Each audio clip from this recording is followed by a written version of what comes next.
Muy buenos días, quienes habla Molina Vanessa, cursante de la carrera de Derecho en la Universidad Nacional Experimental de los Llanos de Cité Santa.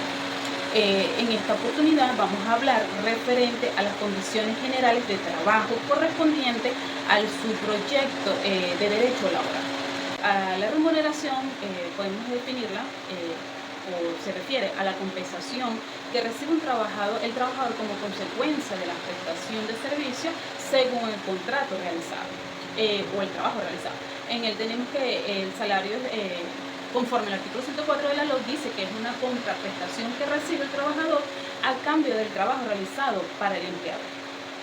La Constitución en su artículo 91 también nos dice que todo trabajador tiene derecho a un salario suficiente que le permita vivir con dignidad para cubrir así sus necesidades. Al hablar del salario base, para las condiciones hablamos de lo que es el salario normal.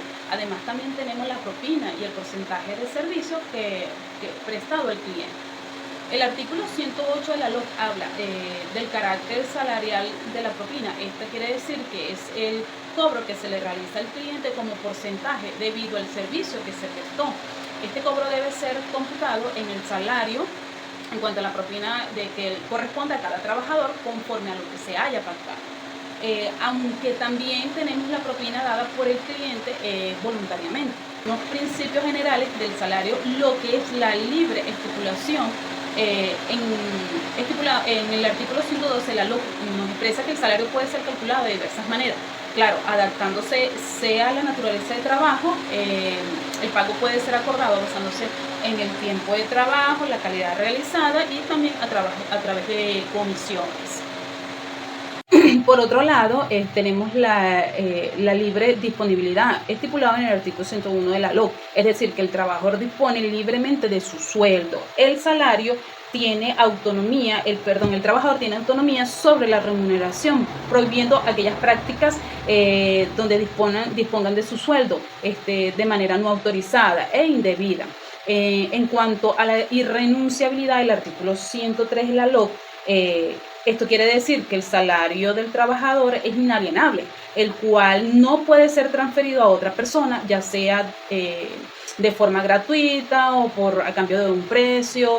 Solamente puede ser transferido a hija, hijo, cónyuge, esposa o unión estable de derecho, ¿verdad? En cuanto a la igualdad, está estipulado en el artículo 111 de la LOC. Este principio de igualdad se refiere a que si el trabajador desempeña el mismo trabajo que otro y los dos mantienen la misma eficiencia, los dos deberían de recibir la misma remuneración sin ninguna discriminación. En cuanto al salario y productividad estipulado en el artículo 110, este artículo nos habla que cuando la empresa experimenta un aumento en su producción y mejora su productividad, el trabajador debería recibir un incremento salarial.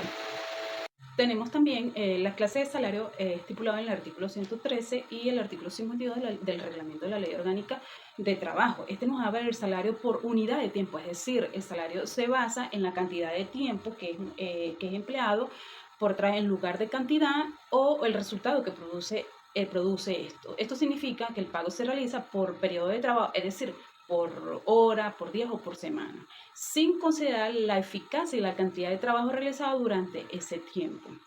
En cuanto al salario en tarea estipulado en el artículo 115, se refiere a un tipo de salario basado en la cantidad de trabajo completado, no en las horas trabajadas. Es decir, el pago se realiza por la tarea realizada independientemente del tiempo que haya tomado.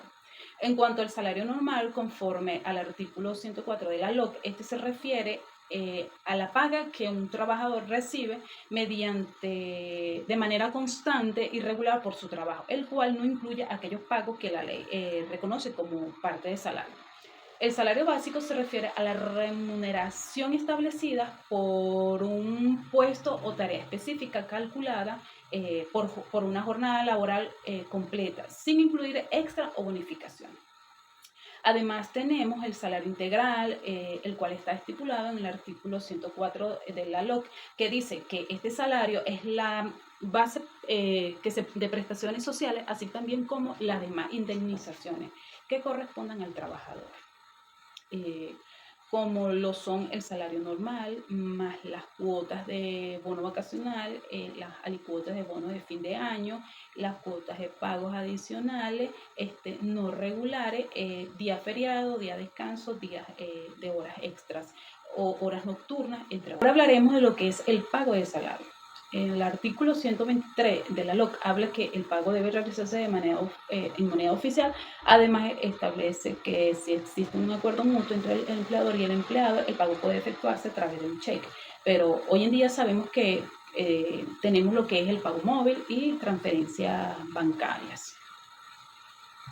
En cuanto a la oportunidad de pago, está estipulado en el artículo 126, la cual establece que tanto el trabajador y el patrono acordarán el lapso fijo para el pago del salario, en el cual puede ser de no mayor a la quincena, pero también puede ser durante un mes. En cuanto al lugar de pago, debe realizarse en jornadas, días laborales, durante la jornada en el lugar de trabajo, salvo por aquellas razones justificadas, puede realizarse en un sitio distinto, siempre y cuando esté pactado con el patrón. Ahora bien, en cuanto a la protección del salario, el artículo 97 de la LOC nos dice que el Estado junto con la sociedad deben trabajar conjuntamente para asegurar que todos tengan acceso al servicio de salud, de educación sin costo, de manera que el Estado tome acciones para apoyar a la familia en cuanto a una mejor calidad de vida y de un mejor ingreso económico. En cuanto al salario mínimo, el artículo 109 de la LOC y el artículo 60 del Reglamento de la Ley Orgánica de Trabajo habla que el Estado garantiza a los trabajadores del sector público y del sector privado un salario mínimo que será ajustado cada año conforme a lo establecido en la Constitución. Ahora bien, hablaremos de los beneficios que tienen, ¿no?, los trabajadores. Tenemos las utilidades legales, las bonificaciones de fin de año, que se encuentran estipulados en el artículo 113 y 132 de la ley. Estas utilidades de bonificaciones se realizan anualmente, donde el patrono debe realizar este pago dentro de los primeros 15 días del último mes de diciembre. En cuanto a la determinación del monto, el artículo 113 de la LOC establece que para calcular la participación de los trabajadores en los beneficios de una empresa, se debe usar como referencia la declaración de los impuestos sobre la renta presentada por el empleador. Si el 15% de los beneficios calculados es mayor al monto ya pagado, el empleador debe distribuir la diferencia adicional a los trabajadores dentro de los 2 primeros meses del cierre del ejercicio fiscal. Para realizar el cálculo de las bonificaciones que le corresponden a cada trabajador, tenemos que el artículo 136 de la LOC indica que primero se suma el total de beneficios disponibles para distribuir, es decir, que el 15% de ganancia de la empresa, luego se divide esa cantidad entre la suma de los salarios que todos los trabajadores han ganado durante un año. Luego, para encontrar la cantidad específica que le corresponde a cada trabajador, se multiplica el resultado ante el salario que el trabajador ha ganado. Y así recibe una parte proporcional de los beneficios basados en su salario. En cuanto a la oportunidad para el pago, el artículo 137 establece que los empleadores deben pagar a sus trabajadores en una entidad máxima de 30 días de salario antes del 15 de diciembre. Si llega a haber ascendentes, debe pagarse en los 2 meses siguientes al cierre del año fiscal. Y si el total a distribuir es mayor al equivalente a 4 meses de salario, el empleador no está obligado a pagar más allá de ese monto. Por otro lado, si el total es menor al equivalente a un mes de salario, la obligación del empleador se limita al pago de los 30 días de utilidad. Tenemos las empresas excluidas del pago. Estas empresas son las que son sin fines de lucro, pero sí deben pagar un bono de fin de año de 30 días de salario calculado en base al salario promedio. Ahora hablaremos de aquellas condiciones de trabajo previstas en la ley laboral, como lo establece el artículo 156 de la LOC. Las condiciones de trabajo prevista en la ley laboral tenemos el desarrollo físico, intelectual y moral de la formación del intercambio de saberes en el proceso social de trabajo, el tiempo para el descanso, la relación al ambiente saludable de trabajo, la protección a la vida, a la prevención, entre otros. En cuanto a la jornada de trabajo, tenemos en el artículo 167 que establece que es el tiempo que dispone el trabajador para realizar sus funciones cumpliendo así con sus obligaciones. En cuanto a la duración de jornadas establecidas, en el artículo 137 de la LOC establece que las jornadas laborales no deben superar los 5 días de la semana, garantizando 2 días de descanso pagado. Las jornadas diurnas no pueden exceder las 8 horas diarias o 40 horas semanales, mientras que las jornadas nocturnas están limitadas a 7 horas diarias o 35 horas semanales. Las jornadas mixtas, estas limitan a 7 horas y media diarias y 37 horas y media semanales. Y así incluyen más de 4 horas nocturnas. Si se incluyen más de 4 horas nocturnas, se consideran jornada nocturna completa. Las jornadas extraordinarias establecen un límite a las horas de trabajo extraordinarias. Estas no deben superar las 2 horas diarias, 10 horas semanales ni 100 horas anuales. Estas aseguran que los trabajadores no excedan un límite de horas extra, protegiendo su bienestar y su derecho laboral. En cuanto al descanso semanal y de los días feriados, el artículo 199 de la LOC habla que los trabajadores deben recibir un salario propio por días festivos o descansos si han trabajado los días laborales de la semana. Además, si trabajan en su día libre o domingo por 4 horas o más, deben recibir un día completo de salario y un día de descanso adicional. Si el trabajador, si trabajan menos de 4 horas en dicho día, tienen derecho a medio día de salario y medio día de descanso compensatorio. En cuanto a las vacaciones, el artículo 190 establece que este periodo debe ser de al menos 15 días hábiles, lo que significa que no incluye fines de semana o festivos. En cuanto a la oportunidad para realizar el disfrute, según el artículo 199, además de se permite ajustar la fecha de vacaciones para que coincidan con las vacaciones escolares. El artículo 96 del reglamento del año 2006 permite que el trabajador y el empleador acuerden dividir el periodo de disfrute de vacaciones en un máximo de 2 partes. Esta flexibilidad es tanto para el empleado como para el empleador en la planificación y disfrute de las vacaciones. Además, también el artículo 200 de la LOC establece que el disfrute de ciertos derechos laborales deben ser acordados entre el empleador y el empleado o decidido por un inspector de trabajo. Si no hay acuerdo, además, estos derechos no pueden posponerse más de 3 semanas después de que surjan, a menos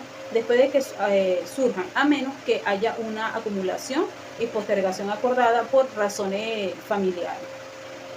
En cuanto al bono vacacional, el empleador debe tocar a sus empleados una bonificación especial al comenzar su periodo de vacaciones. Esta bonificación consiste en 15 días de salario normal más un día adicional por cada año de servicio, con un límite de hasta 30 días de salarios como máximo. En cuanto a los infortunios en el trabajo, el artículo 40, numeral 10, el artículo 56, numeral 11, el artículo 73 de la LOCSIMA, además el artículo 83 y 84 del reglamento de la LOCSIMA, señalan que los patronos deben siempre notificar aquellas enfermedades y así también como los accidentes que sucedan en el trabajo. Esta notificación debe ser inmediata a INSACEL dentro de los 60 minutos y la declaración dentro de las 24 horas siguientes a lo que ocurrieron el accidente. Y teniendo también 4 días para notificar a la inspectoría. En cuanto a la inhabilidad de los padres con concepción, la Sala Constitucional del Tribunal Supremo de Justicia determinó en sentencia fecha 10 que la inhabilidad por protección laboral del padre comienza desde la concepción del bebé, así también con la madre, que se establece el artículo 339 de la ley con respecto a la LOC.